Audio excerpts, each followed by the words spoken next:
사실 폭력 없는 세뇌는 불가능합니다.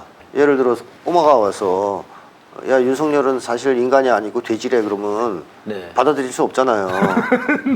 네. 맞아요? 지금 저는 받아들일 수 있을 것 같긴 그래요? 한데. 아니, 그러니까 몸이 정신은 그게 아니라 몸이 예. 인간이니까.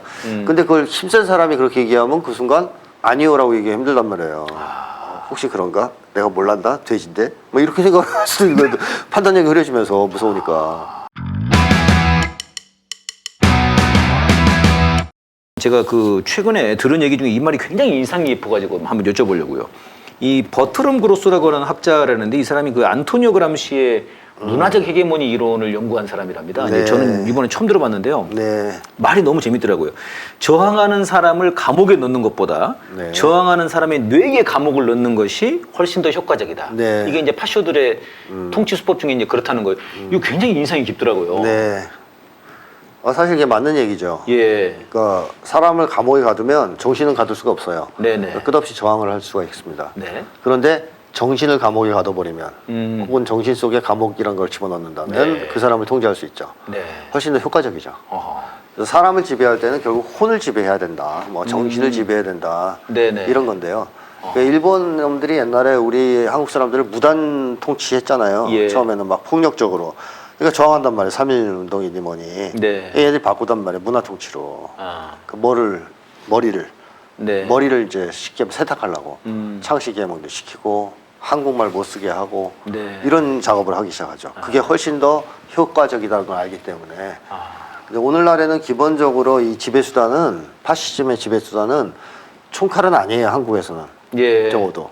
왜냐하면 우리 국민들이 총칼로 국민들을 짓밟던 파시즘에 반대해서 네. 아주 강력하게 싸웠기 때문에 다 무너뜨렸죠. 예, 광주에서는 총까지 들고 싸우지 않았습니까? 네. 그렇게 해서 무너뜨리고 그 단계를 넘어섰기 때문에 한국에서는 그런 식으로 무차별적인 폭력을 동원한 파시즘은 예. 힘듭니다. 아. 그래서 바뀌었죠. 뭘 바뀌었냐면 은폐되고 네. 간접적인 폭력을 사용하는 거로 바뀌었죠. 그게 저는 이분이 표현한 식으로 하면 뇌에다 감옥을 넣는 뇌에다 감옥을 넣는. 혹은 감옥 속에 뇌를 넣는 그런 방식으로 바뀌었어요. 네. 예를 들면 예전에는 노동자들이 파업하면 바로 공권력 투입해서 폭력 예, 진압했거든요. 예. 때려 잡았어요. 네. 근데 지금은 그렇게는 안 합니다. 뭐 할 수도 있겠지만 별로 없어요. 예. 그 대신 뭘 하느냐? 손해배상 소송을 때려요. 엄청나게 때리지 않습니까? 엄청나게. 맞습니다. 개인이 감당할 수 없을 정도로. 맞습니다. 그게 자살하는 거죠. 그러니까. 그 예전에 공권력을 투입해서 폭력 진압했을 때 그것 때문에 자살한 노동자는 없었어요. 네. 그러나 손해배상 때리자 쌍용 노동자들이 대거 자살했습니다. 30명이나 들어가셨습니다. 맞습니다. 와. 못 견디는 거죠. 그 학살인데요. 네. 그러니까 방식이 교묘해졌을 뿐 더 잔인해요. 더 잔인하다. 네, 정신적으로. 그리고 더 효과적이고. 늘 말씀하시는 이제 정신적 고문. 맞습니다. 육체적 고문은 사라졌지만 정신적 고문은 더 강해졌다 이런 그렇죠. 말씀이시죠. 그 옛날에 우리 국민들을 통치하는 방식도 네네. 기본적으로 총칼을 앞세운 몽둥이 찜질이었다면 예예. 지금 우리를 지배하는 방식은 제가 계속 얘기하지만 고립시켜놓고 생존 불안을 겪게 만드는 거예요. 아, 지난번에 말씀하신 것처럼. 네. 서로 사이 나빠지게 해서 존중 불안 겪게 하고 아하. 그렇게 해서 지배하는 거예요. 그게 훨씬 더 강력하고 효과적이거든요. 그 결과 한국 사람들은 상당히 다 많은 사람들이 개인의 밥그릇만을 위해 살아가는 사람 또는 위계 상승을 위해 목숨 거는 사람으로 전락해버렸죠. 각자의 감옥으로 걸어 들어가게끔 만든 거군요. 그렇습니다. 뇌를 완전히 장악을 해버린 거예요. 네. 때리진 않지만. 예, 그 안토니오 그람시가 그런 얘기를 했다고 그러더라고요. 이 문화적 헤게모니 이론이라는 게 이게 파시즘을 이제 분석한 건데 이 파시즘이라는 게 강제와 동의가 핵심 개념이다. 네. 이제 이런 얘기를 하면서 이제 최근에 은우군 교수님 이제 그분이 철학 박사신데 하신 말씀이 이제 검찰 독재는 공포와 길들이기. 이 그람시의 말을 이제 비춰본다면 이 강제와 동의가 공포와 길들이기로 된 것 같다 이렇게 말씀하시더라고요. 네. 그러면서 이 길들이기는 이명박 정권 시절에 있었던 그 언론과 교육 그 엄청나지 않습니까? 언론 네. 정편 만들고 교육 네, 그때 네. 2주호 들어서 가지고 막 네, 그런 신자유주의 교육하고 근데 그것이 일정 정도 지금 또 다시 2주호가 교육부로 들어오면서 좀 일정하게 성공을 거둔 것 같고 네. 검찰을 통해서 공포를 하게끔 한다. 그래서 이제 지금 막 무서워서 못 싸우는. 저도 지금 이제 어버이날에서 저 처가에 좀 다녀왔는데 저희 장인 장모님께서 이 유튜브를 보시면서 조심하고 조심해라 뭐 이제. 네. 걱정이 태산이세요. 네. 걱정이 태산이세요. 네. 이 두 가지가 예. 동시에 같이 있지 않으면 효과가 별로 없어요. 아. 자, 예를 들면 길들이기에서 언론을 조작해서 예. 언론에서 막 거짓말을 한참 떠들잖아요. 근데 그게 공포가 뒷받침되지 않으면 사람들이 쉽게 받아들입니까? 잘 안 받아들이죠.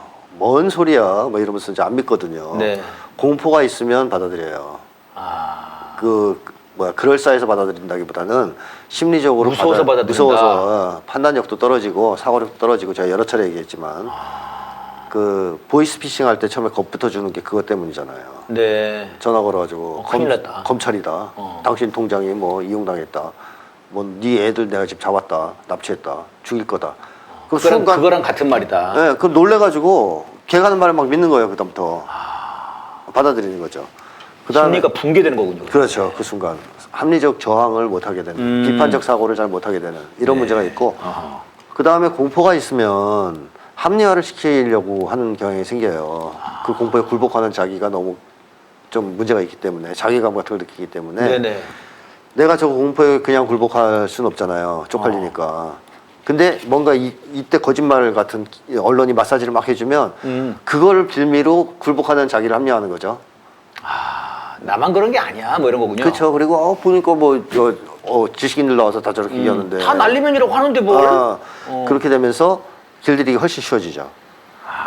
그리고 거꾸로 공포가 없으면 길들이기가 안 된다라는 거고 거꾸로 공포만 있고 길들이기가 없다. 네네. 그래도 그건 한계가 있죠. 때리는데 그냥 막 때리기만 하잖아요. 그러면 사람이 미치거나 저항하거나 하거든요. 아까 말씀하신. 네네. 근데 이 길들이기 과정, 즉 언론을 통한 이제 쉽게 하면 거짓말 이런 것이 결합돼야 사람들이 자기 합리화를 하면서 그걸로 버티면서 피약대 심리를 갖게 되기도 하고 네. 그 다음에 사고력이 마비됐을 때 받아들일 게 있어야 되는 거 아니겠습니까? 네, 그걸 네, 집어넣을 수도 있고 그래서 두 가지는 항상 같이 움직인다라고 보는 틀림이 없죠. 공포와 길들이기가 동시에 같이 그렇죠. 같이 있다. 그래야 효과가 있다. 효과가 있다. 네. 네. 사실 폭력 없는 세뇌는 불가능합니다. 세뇌라는 것은 자기 의사에 반하는 거를 강제로 집어넣는 거잖아요. 예, 예. 그게 폭력 없이 가능하겠습니까? 어허. 무섭지 않은데? 네. 예를 들어 꼬마가 와서 야 윤석열은 사실 인간이 아니고 돼지래 그러면 네. 받아들일 수 없잖아요. 네. 맞아요. 지금 저는 받아들일 수 있을 것 같긴 그래요? 한데. 아니, 그러니까 몸이 정신은 그게 아니라 몸이 예, 예. 인간이니까. 근데 그걸 힘센 사람이 그렇게 얘기하면 그 순간 아니요라고 얘기하기 힘들단 말이에요. 혹시 그런가? 내가 몰란다? 돼지인데? 뭐 이렇게 생각할 수도 있는 거예요. 판단력이 흐려지면서 무서우니까. 그러니까 세뇌는 폭력, 공포 이게 뒷받침돼야 비로소 가능합니다. 그래서 그게 사라지면 금방 빠져나가기도 하죠. 아니, 그 말씀을 듣고 보니까는 이제 그것도 떠오르네요. 그 MBC가 이제 결국 그 날리면 네. 사태로 인해 가지고 그 다음에 전용기를 안 태워줬지 않습니까? 네.